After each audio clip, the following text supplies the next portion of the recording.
My father died by suicide. They're like, oh, I think you have an adrenal tumor. And I was like, what? And when he found it, though, he said, good news, bad news is, he's like, you could die any day. And I'm like, wait a minute. My mom was diagnosed with cancer, and when she died, a part of me died. But then someone said to me, you can never compare how you feel and what you've been through to what someone else, because we all carry it differently. As soon as I lock into purpose-driven work, like I feel fine right now. Yeah. God just somehow graces Wired you me. that way.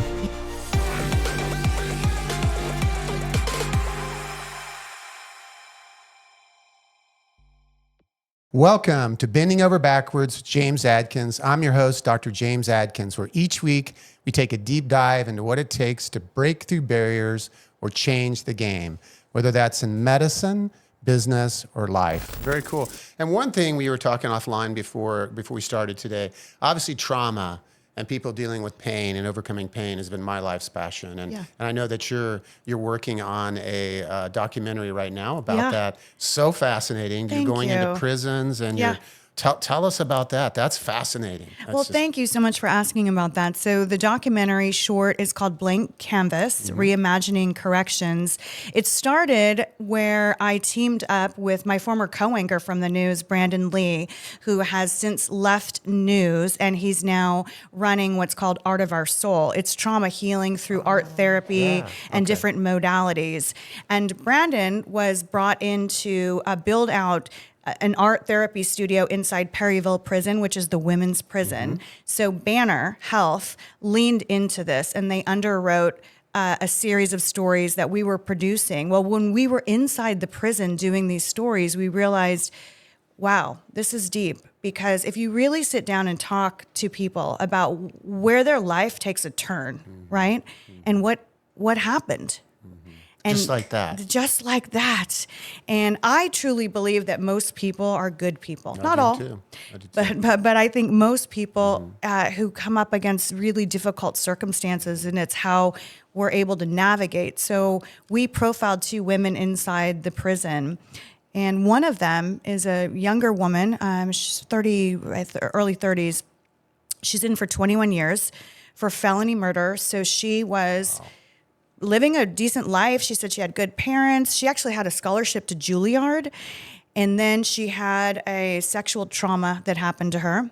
And she said that derailed her life. And she started hanging around the wrong people. She got involved with some bad characters.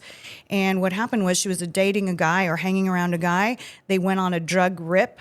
And it was a small batch of marijuana or whatever that looked like.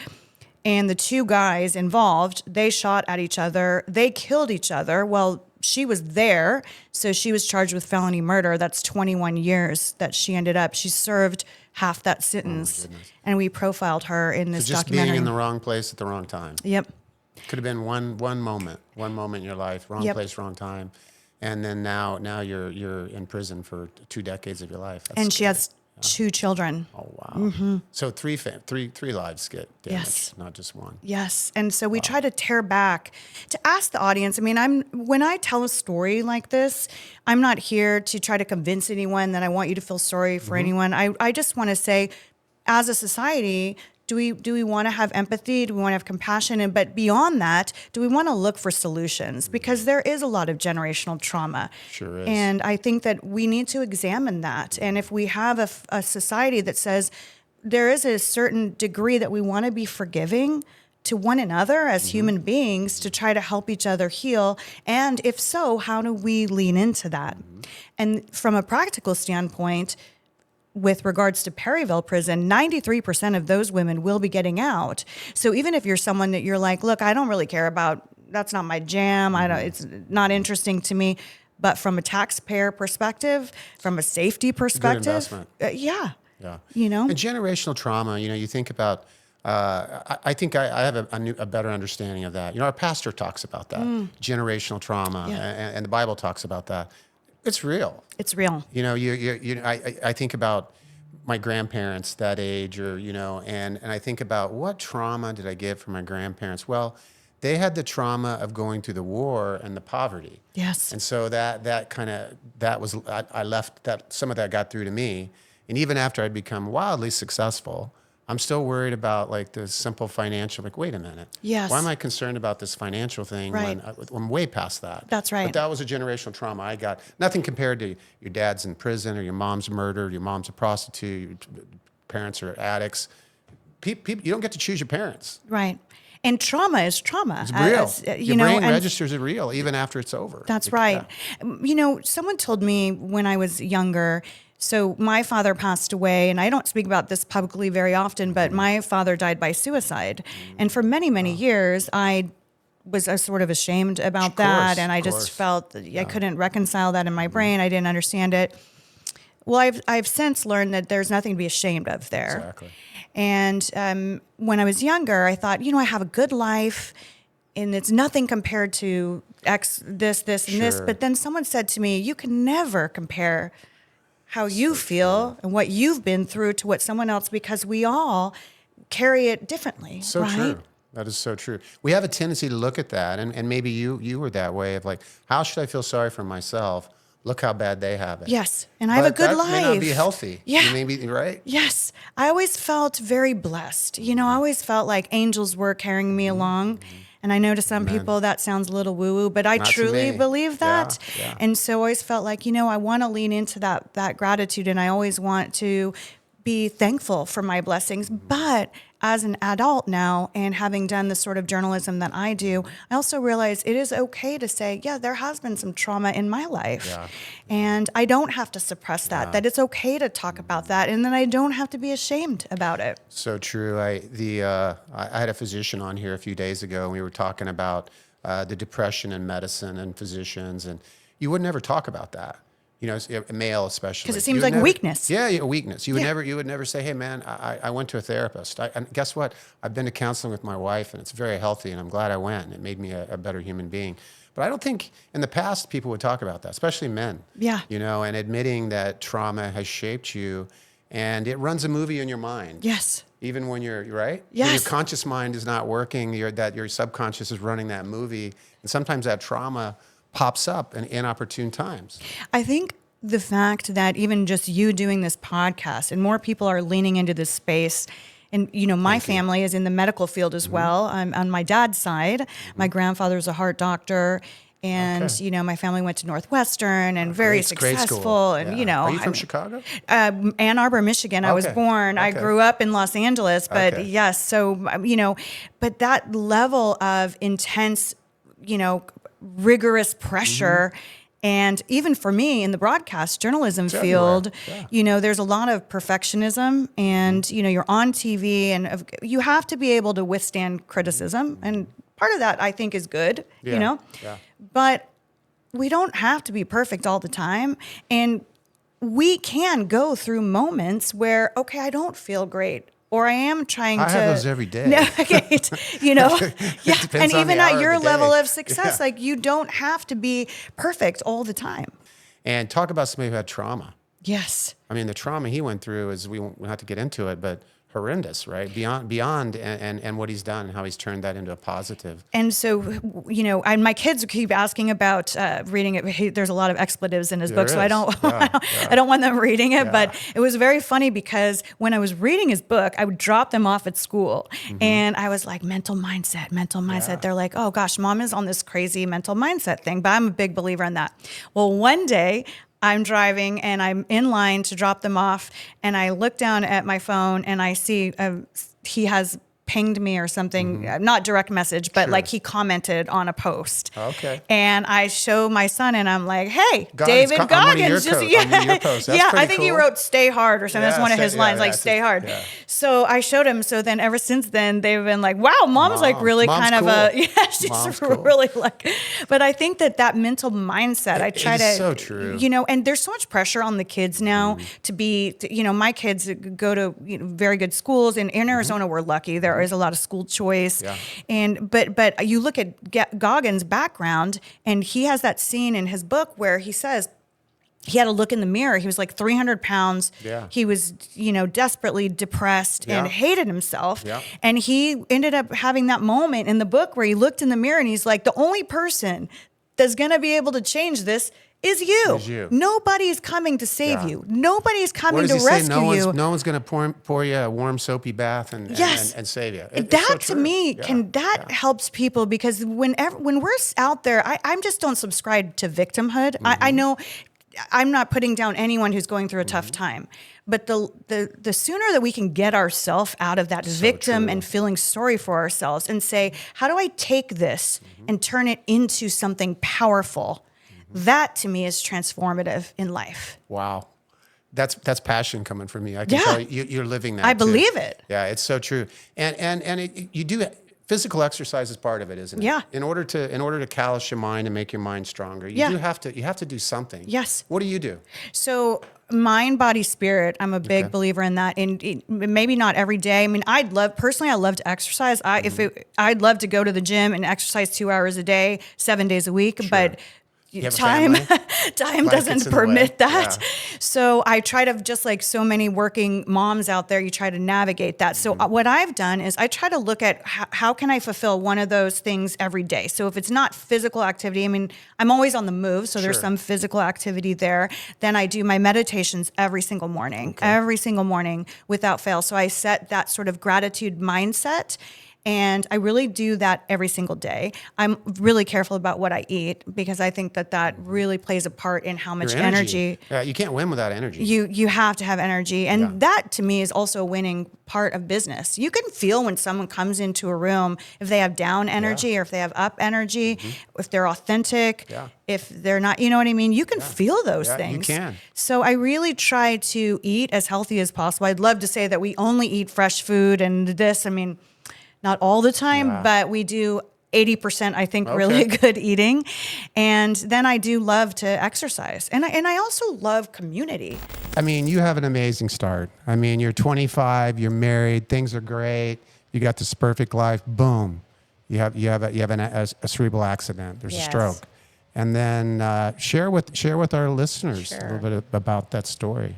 Yeah, it was one of those where I'm just going about my day working at the hospital, and I had hurt my back, and then I just went to a chiropractor because I had tried all different therapies, and it wasn't getting better. So I thought, oh, I'll go to this town chiropractor who's wonderful.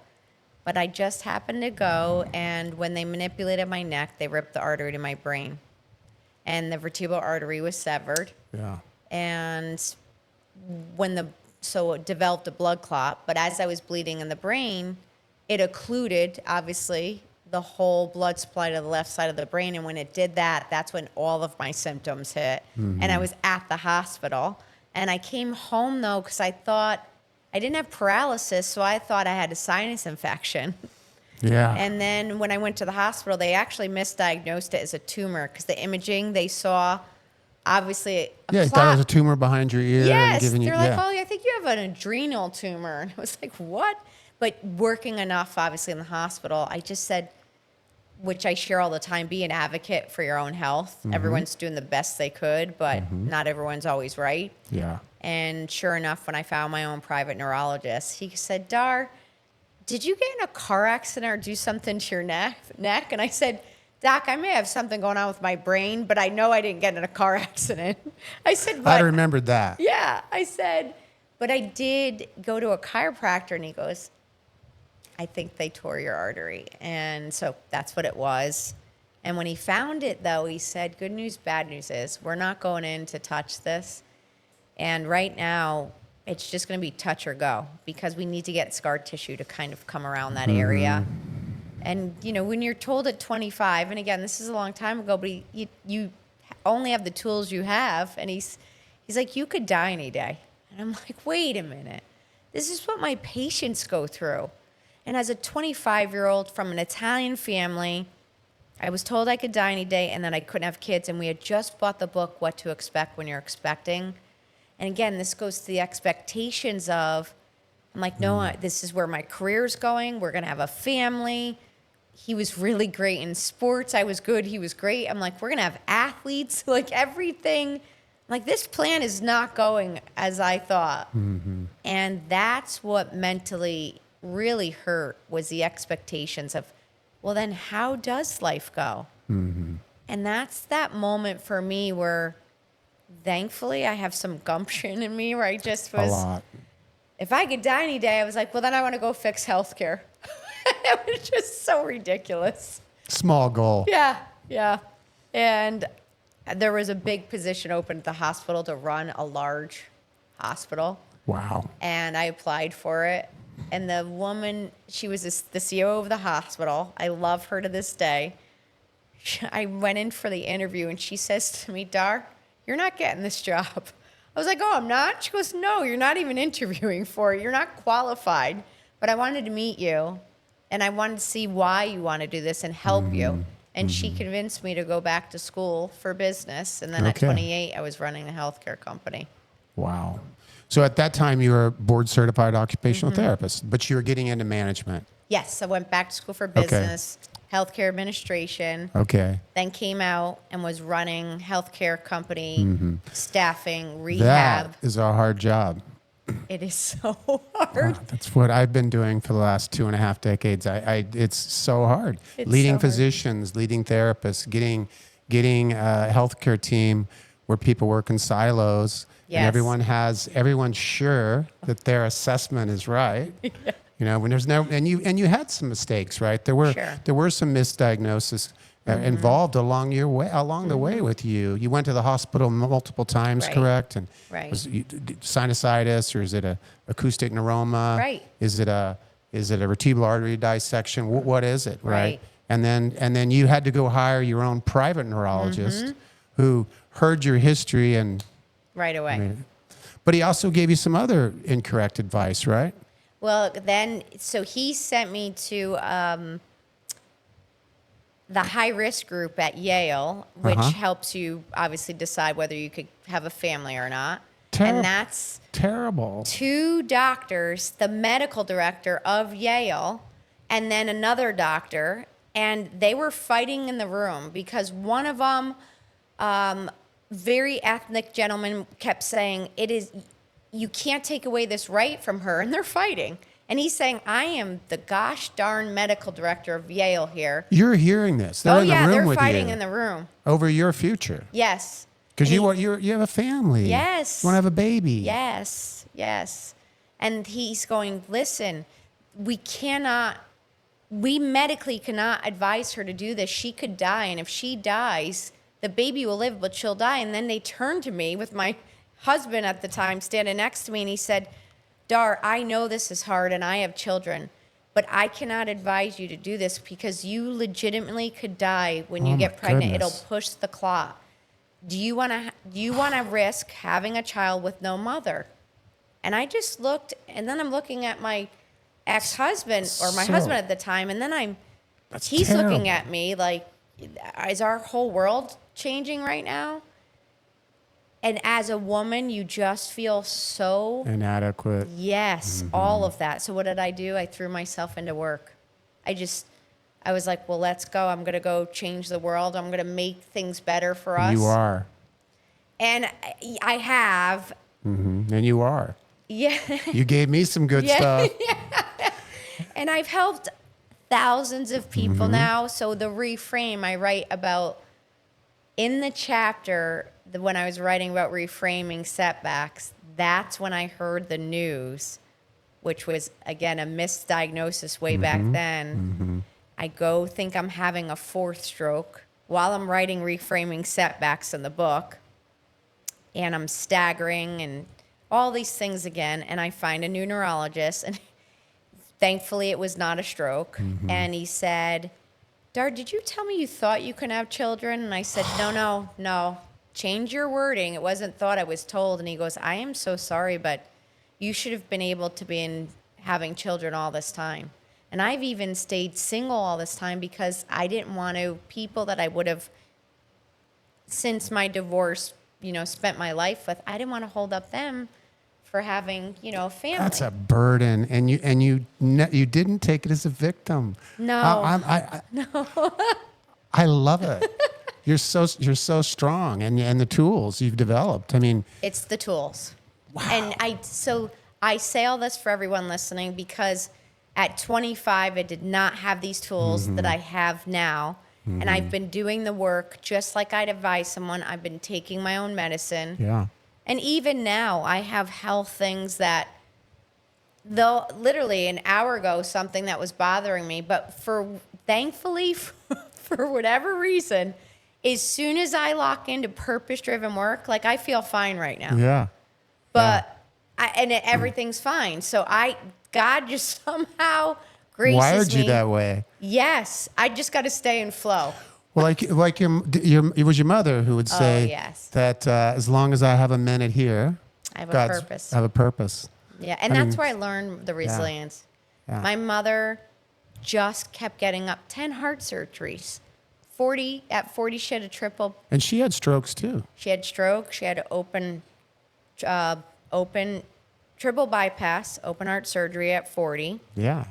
And she had multiple all the way until and even the week she went, this is the week she went, she had the heart attack on that Monday. I talked to her in the hospital on Tuesday. She was not doing good. Wednesday, she starts to turn the corner. I go, here we go, 10 lives instead of 9 lives. She goes, and I've been telling everyone in the hospital about faith and God. And listen, if it's not your time, it's not your time. I go, look at you. And I'm so Amen. happy. Then she goes home, discharged on Friday, and all of a sudden she looks gray. And my nephew says, Auntie Dar, Nani keeps talking about wanting to go home. So I said, put her on FaceTime. And she's like, I want to go home. And my father's like, you are home. I said, Dad, I don't think that's what she means. He got nervous. And I just got on a plane and I knew. And then she waited till I came home. Aw. Yep. Now she was pretty young still. 72, sure. I think there's a force for change. I think Definitely. people are people like you writing books, And you. sharing their story, because patients don't know what to do they? No. They get lost. And we just have to, I think we just have your show. It's equipping people to know healthcare isn't going to make you healthy. No.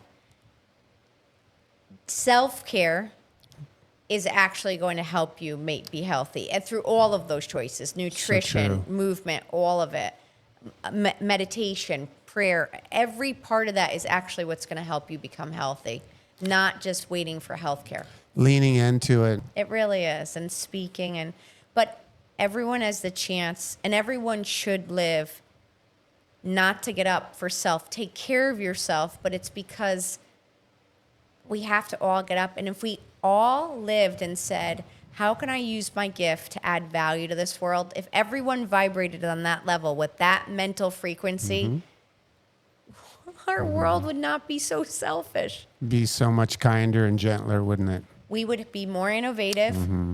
We would actually have better performance, and we would have more fulfillment. Can I tell a story Sure, with that? please. So,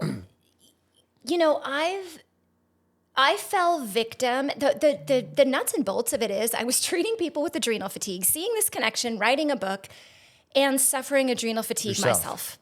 I was doing it all. I had young toddlers. I was modeling full-time. I'd been a fashion model from the time I was born.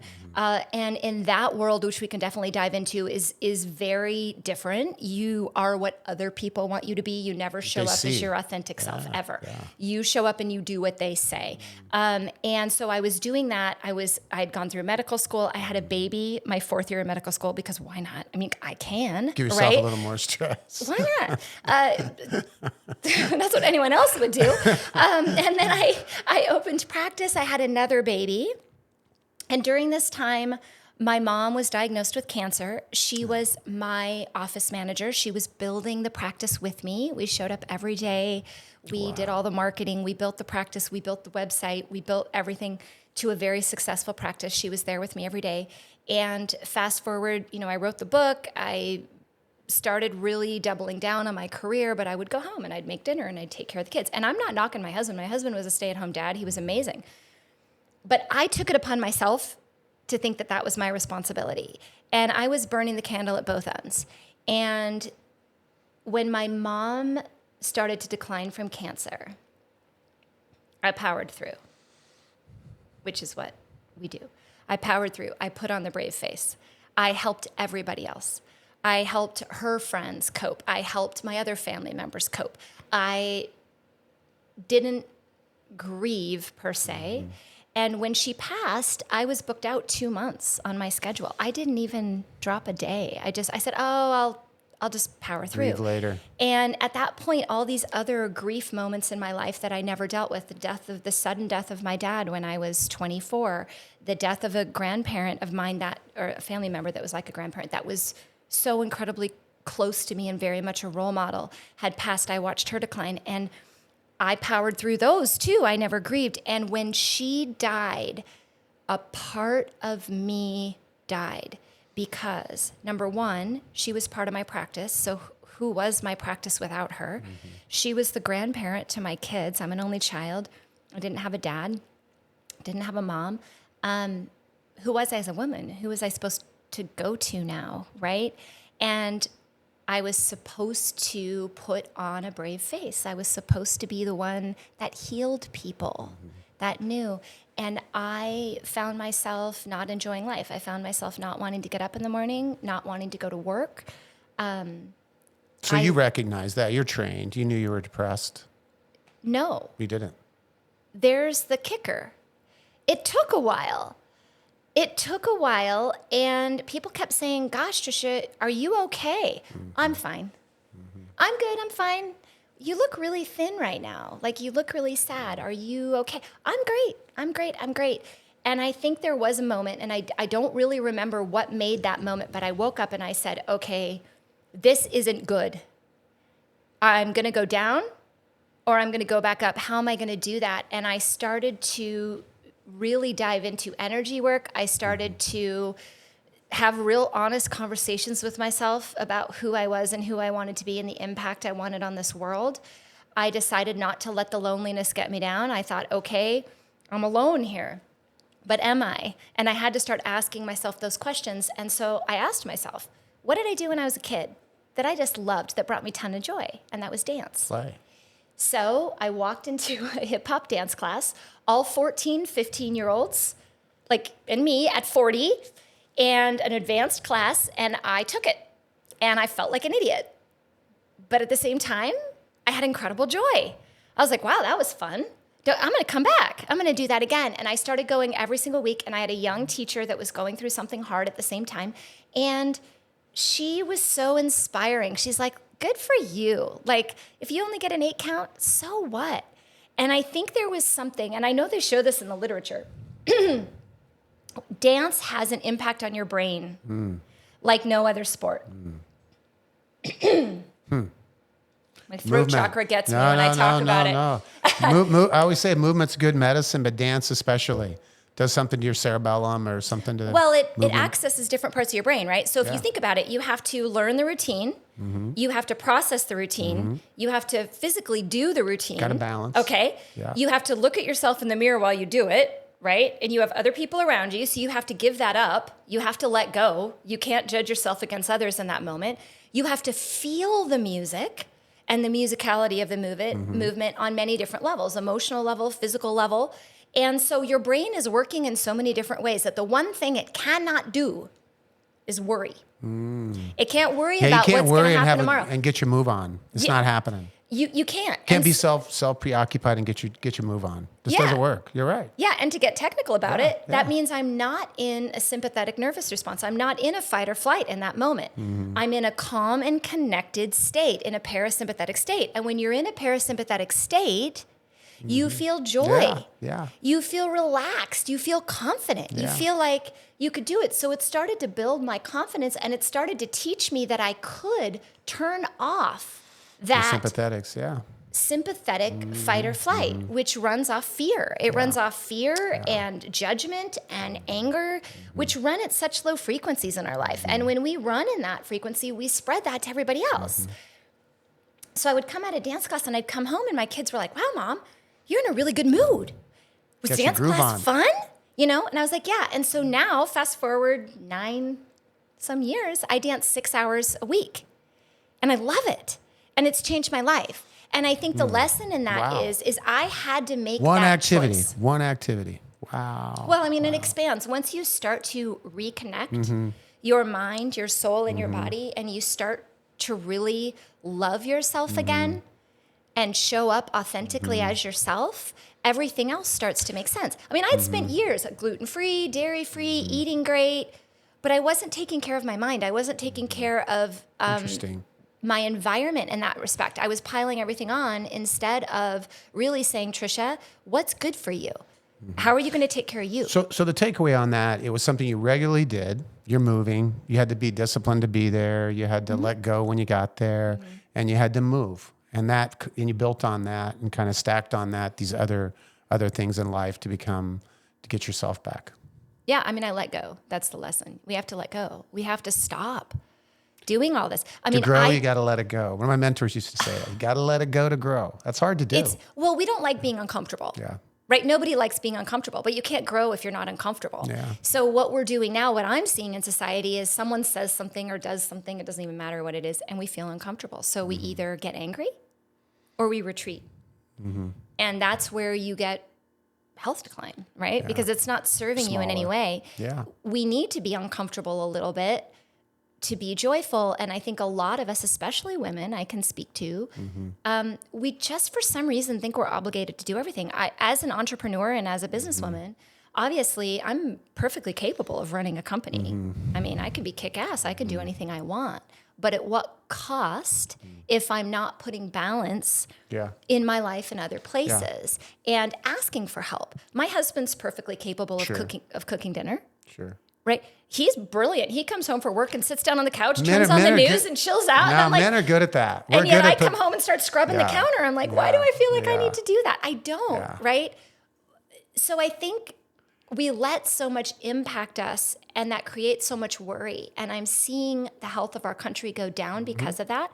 And I'm not seeing a lot of people talking about how to make that shift. You know, we're seeing remove the dyes in our food. Great, because those cause internal stressors. You know, clean up our food system. Great, because that definitely impacts the internal environment. But if we don't calm down, we're not digesting anything anyway. We can eat as perfectly as possible. I love the thread you're on this, because you're right. I mean, everyone talks about adrenal fatigue and supplements you can take. And I love the concept of you're talking about what goes on between your ears. And it's an initiative in our spine and pain program. And as embarrassing as I am to say it, we've for years neglected the role that behavioral health had with our patients. Massively, underestimated. I think it's probably, and we see really, really severe pain patients, and it's probably half of it's behavioral health. And we're still not getting enough of our patients to that. So I love what the concept of adrenal fatigue. You're going to have to work on what's between your ears. That's cool. That's unique. That is. Thank you. Yeah, cool. And pain is a sympathetic response, right? Because the body says, this hurts. I'm in danger. I mean, if we talk about adrenals a little bit, what are they, right? If you were in the woods and you were hiking and along comes a bear, you have a response, right? Yeah. And our body goes into this response where we don't digest our food, we don't protect our immune system, we don't manufacture our hormones, we don't absorb our nutrients. We just go into a let's run and get away from the bear state. And if there's only one bear, great, we recover.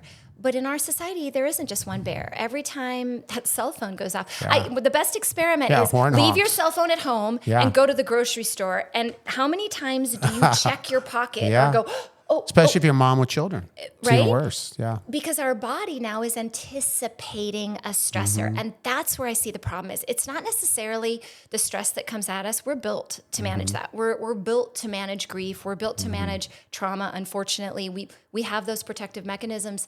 But when we start anticipating a problem that hasn't happened yet, that's the adrenal glands we're living. We've adapted now. Now we've adapted to a bear always being there. 50 times in the morning. And we're not supposed to be, it. And then in some respects, we come out there and we say, okay, folks, let's not have caffeine. Let's eat right. Let's make sure that we're always doing this. And we write these checklists for health. And we get very obsessive over health as well. And unfortunately, that's feeding the bear as well. So what's the balance? At what point do we step back, trust our bodies and listen to what our bodies are trying to say to us. Pain is our body communicating, Yeah. right? Yet sometimes we want to suppress it without listening to it. So what's that balance? Maybe we have to listen to it and understand it Yeah. before we can suppress it.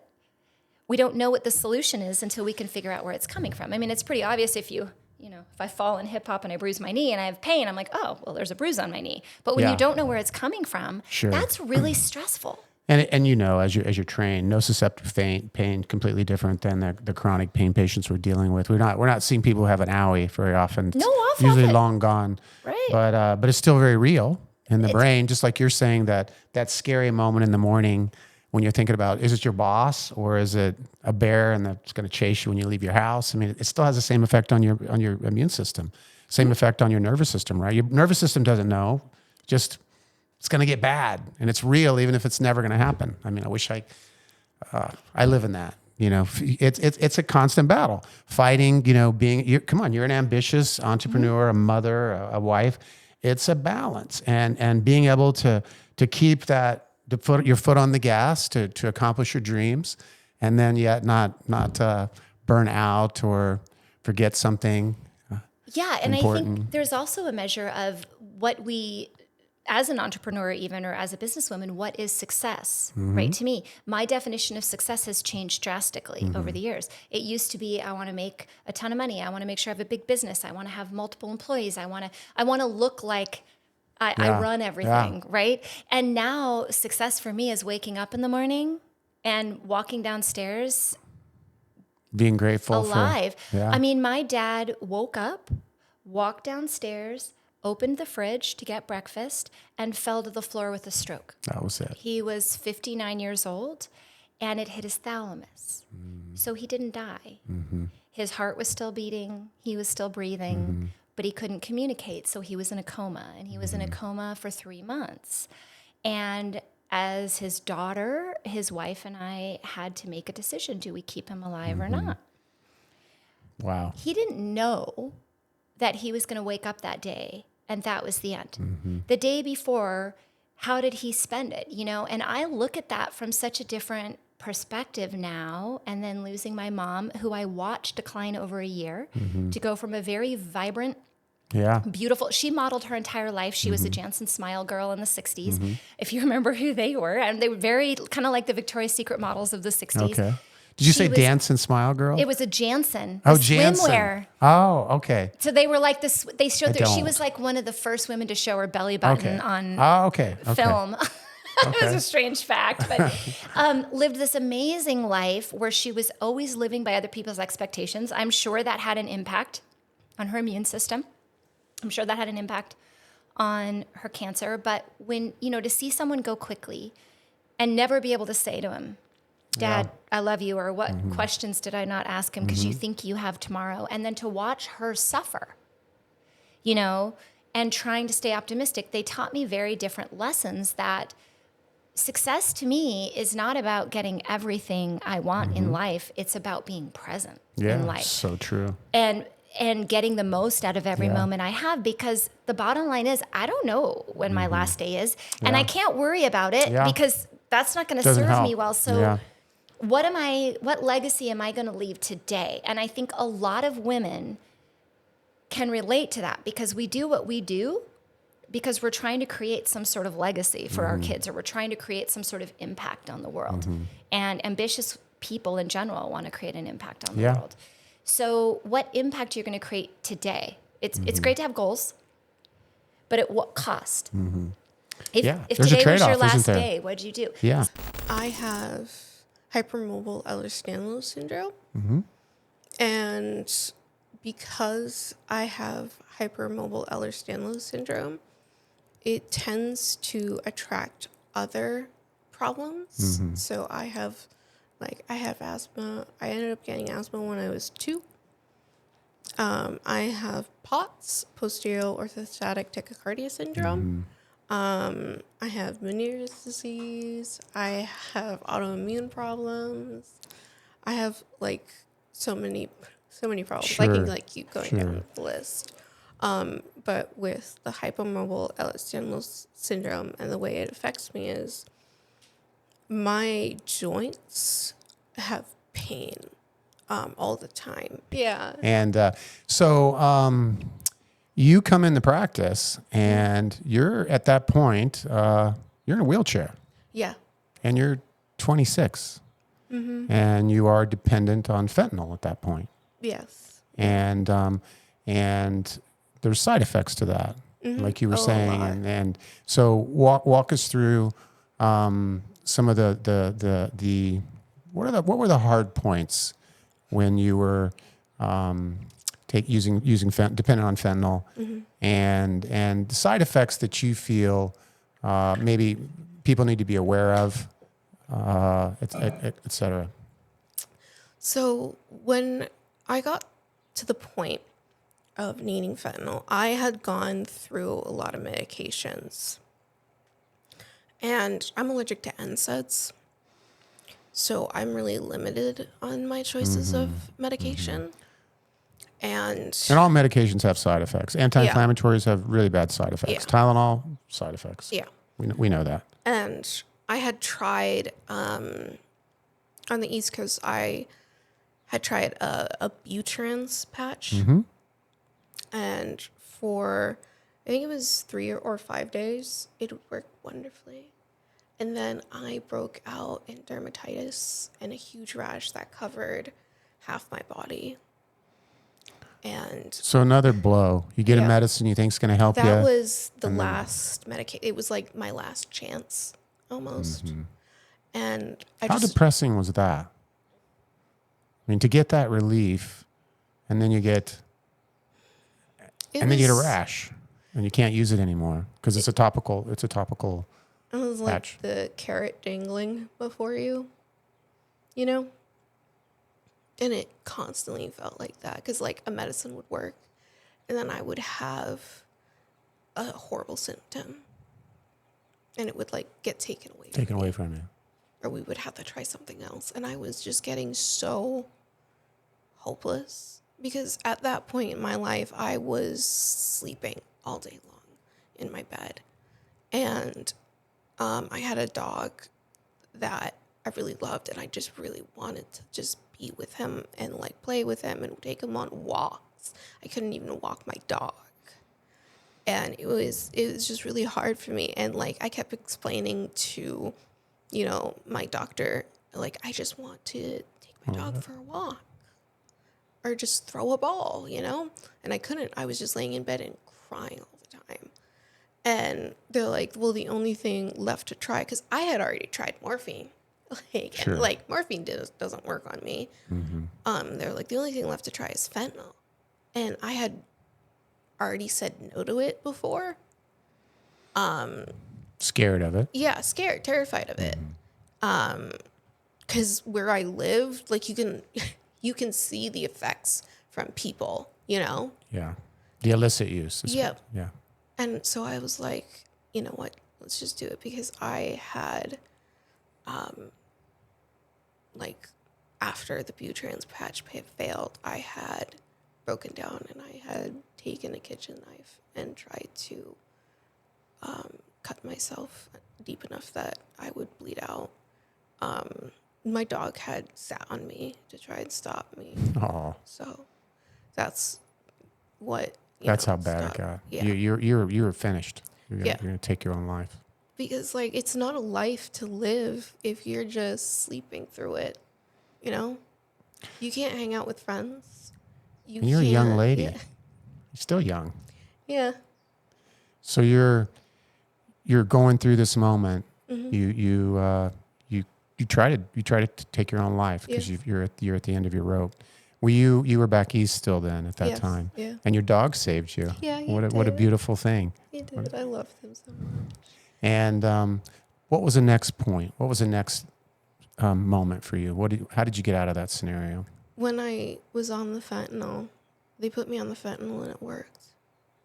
I was able to walk around. I was able to do things. But when I came here,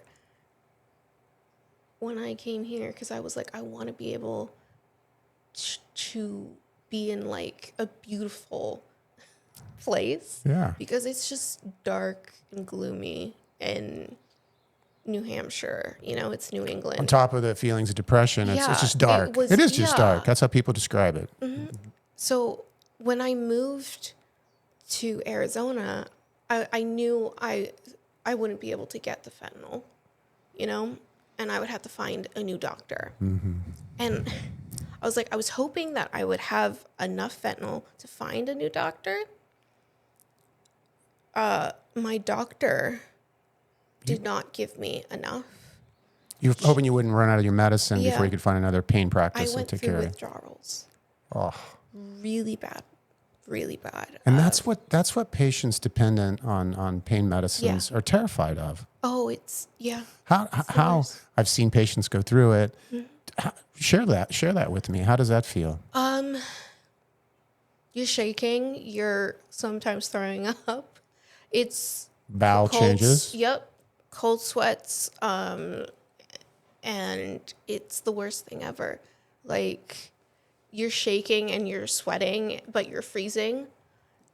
Like, And you still have pain. and you still Not- have now a pain. lot of Yeah. emotional pain on top of the physical symptoms. And the worst thing was, I was going to doctors, and they were like, "Oh, you were on the fentanyl patch," and they wouldn't wanna help treat you. me. And I was like, I don't want to be on the fentanyl patch. I want to, like, let's talk about trying a different pain plan. They did not want me. It was the worst thing ever. It was like, to me, it was like, because I made this decision, it was my fault that I You were wanted being to- judged. yeah. You were being judged. But it was like my fault that because I didn't want to be in pain, I now had to suffer in pain and now, you know? And there was like no hope. And it was really hard. And I remember this one doctor I went to, he had just came in and he sat down and he's like, "What can I do for you?" And it was like, With that attitude. yeah. And it was like the 9th doctor I seen. And I had just said, "What do you mean?" He didn't like that. And he's like, "Why are you yelling at me? Why are you getting angry with me?" He stood up and I'm just in my wheelchair. And I'm like, I don't have an attitude with you. I'm tired and I'm in pain. And he's like, "I need you out of my office now." And I was like, okay. Like, I had given up at that point. I was like, all right. Like, It's awful. yeah. And then with Avi, it was such, I don't know. It was like he was an Shout out to Avi Mullen, Yeah. our PA. He's a special man.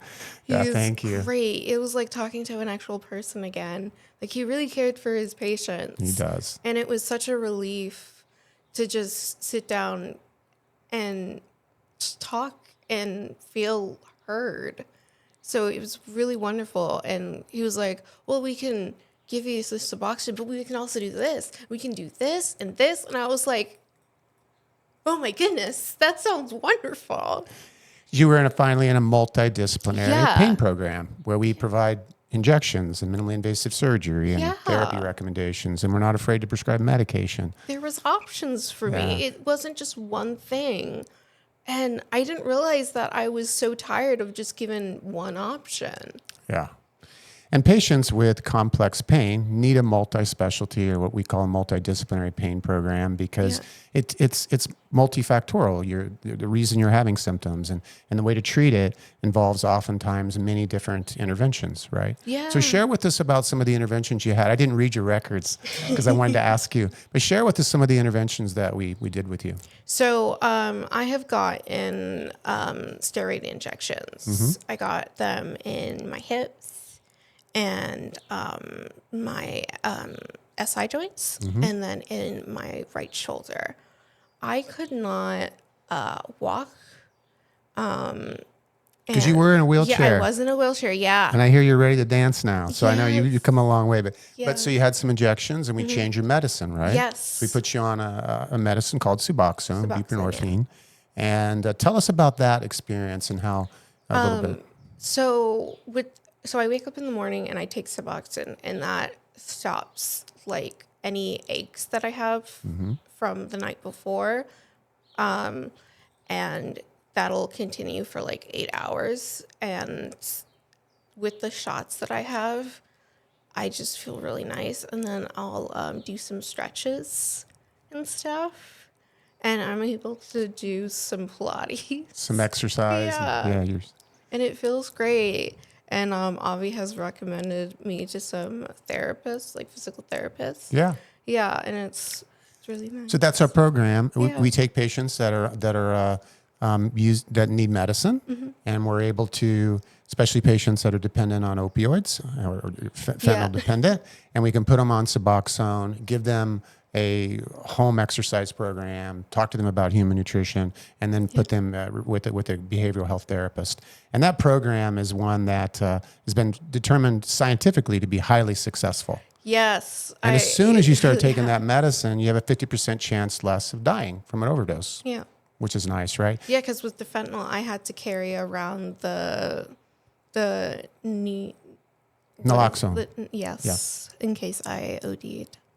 Did you ever have an experience where your respiration was slowed before you were on this medicine? Do you ever use that medicine? No, you never had thankfully, to. no. Okay. But I do have asthma, so I had to take like the, asthma medicine Inhaler. a lot, inhaler, and so. Yeah. There's also some concern about vascular changes with patients with EDS, right? So Like my asthma has gotten worse, but has. Yeah.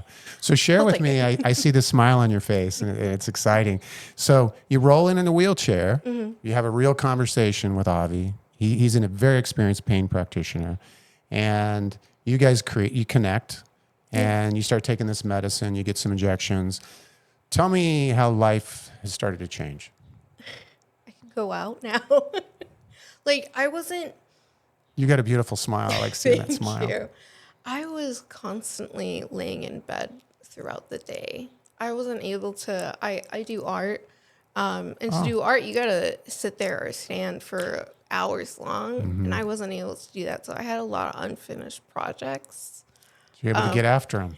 I did, and like I'm able to complete projects now. I'm able to sit and hang out with friends or go out with them, and I did First Friday and like walk around the museum and stuff. Like Not rolling around in a wheelchair at No, 26, right? you're walking. That's awesome. I know, it's really amazing, and it's given me the ability to take my life back.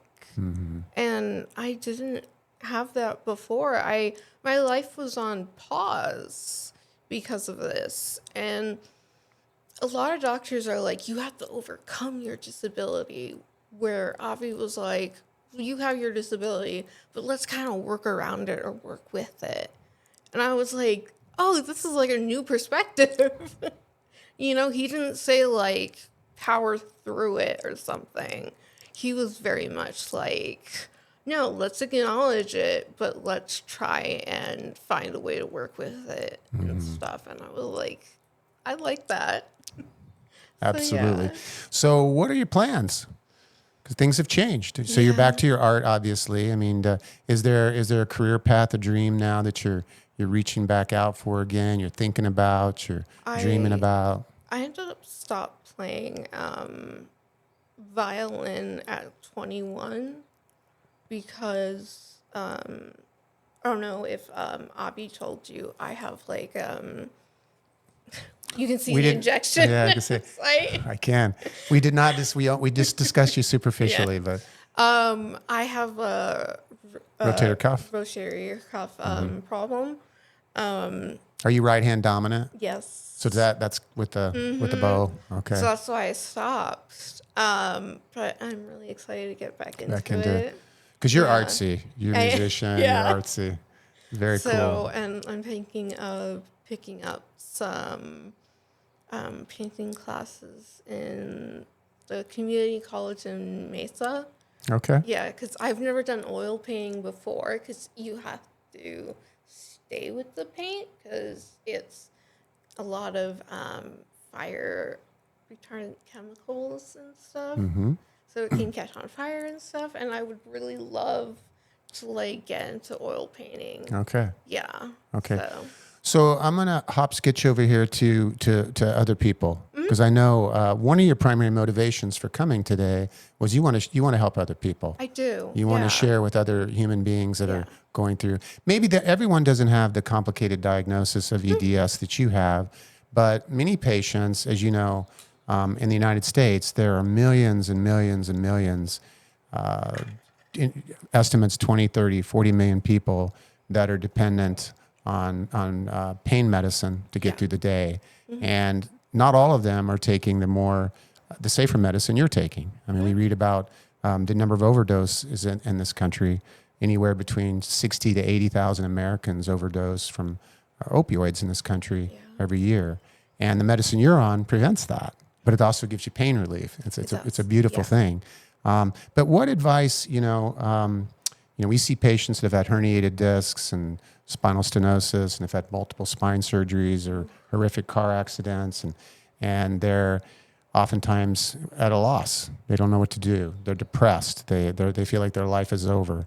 But share with our audience a little bit, because I know that's what you wanted to do today.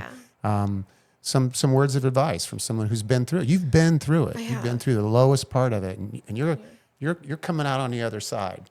So I'd love to hear some advice. I find that when you're at the lowest point, it's gonna sound silly, but reading really helped me. Reading. Like finding little pockets of like fantasy Wisdom. world. Yeah. Oh, fantasy, like fiction. Fiction, because You could escape a bit. it's A healthy helps, escape. It helps to escape when like you can't like get up and escape. You can't like go and move. And I know this sounds also weird. No, it doesn't. Rage rooms. Pardon? Like, have you ever heard of like rage rooms? Rage rooms? Rooms. I know I got a little accent. Rage rooms. I don't think so. What is that? So if they're not able to like do it, they could also just go and scream in the forest like I have. But a rage room is you go and they have like, it's like a company and they have like little pockets of stores around. You go, you suit up in safety gear and stuff, and you just go and break things. Interesting. Yeah, because it's not just you're sad, you're angry. You're so upset and angry. You're angry at yourself because you're not able to do what you used to be able to do. And then you're angry at the doctors because I don't know how many times I've been told, wow, you're not really normal, or you have a lot of health problems, or like, oh, you're so young. And I'm like, I know I'm young, but I still have the problems. So you get like really angry, and like you have to like release it in a healthy way so you don't end up like yelling at the people that are trying to help you. So like sometimes just like taking a pillow and screaming into it really helps.